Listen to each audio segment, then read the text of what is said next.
പിന്നെ ഇപ്പം മാർക്സിസ്റ്റ് പാർട്ടിയുടെ സംസ്ഥാന secretary Shri M V Govindan മാഷ് ഇന്നലെ പറഞ്ഞത്, ഈ അന്വേഷണം, ഈ അന്വേഷണം നടത്തിയത്, കുറ്റപത്രം സമർപ്പിച്ചത് രാഷ്ട്രീയ പ്രേരിതമാണ്, CPM-നെ തകർക്കാൻ വേണ്ടിയിട്ടാണ്. ഇതൊക്കെയാണ് ഇന്നലെ ഗോവിന്ദൻ മാഷ് പറഞ്ഞത്. ഞങ്ങൾക്ക് പറയാനുള്ളത്, ഈ കരുവന്നൂർ ബാങ്ക് വായ്പാ തട്ടിപ്പ് കേസ്, ആ കേസുമായി ബന്ധപ്പെട്ടിട്ടുള്ള CPM നേതാക്കളുടെ ആരോപണം ശുദ്ധ അസംബന്ധമാണ്.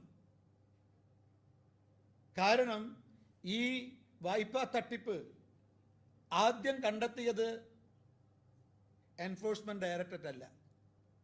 ആദ്യത്തെ പരാതി ആദ്യം വന്ന 2016-17 കാലഘട്ടത്തിൽ വായ്പ എടുക്കാത്ത ആളുകൾക്ക് പണം തിരിച്ചടക്കണം, ലോണ് തിരിച്ചടക്കണമെന്ന് ആവശ്യപ്പെട്ടുകൊണ്ട് നോട്ടീസ് ലഭിച്ചപ്പോഴാണ് ഈ പ്രശ്നം പുറത്തു വന്നത്.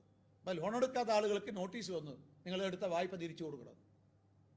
അതിനുശേഷം 2018 ബാങ്കിൻ്റെ സെക്രട്ടറി ശ്രീകല പോലീസിൽ പരാതി കൊടുത്തു. ഞങ്ങളെ ബാങ്കിൽ ഏതാണ്ട് 100 കോടിയിലധികം രൂപയുടെ അഴിമതി നടന്നിട്ടുണ്ട്, ബാങ്കിൻ്റെ ഡയറക്ടർമാർ, ഭരണസമിതി ഡയറക്ടർമാർ അനധികൃതമായി വായ്പ എടുത്തിട്ടുണ്ട്, ഇതുവരെ 100 കോടി രൂപയുടെ നഷ്ടം ബാങ്കിന് സംഭവിച്ചിട്ടുണ്ട്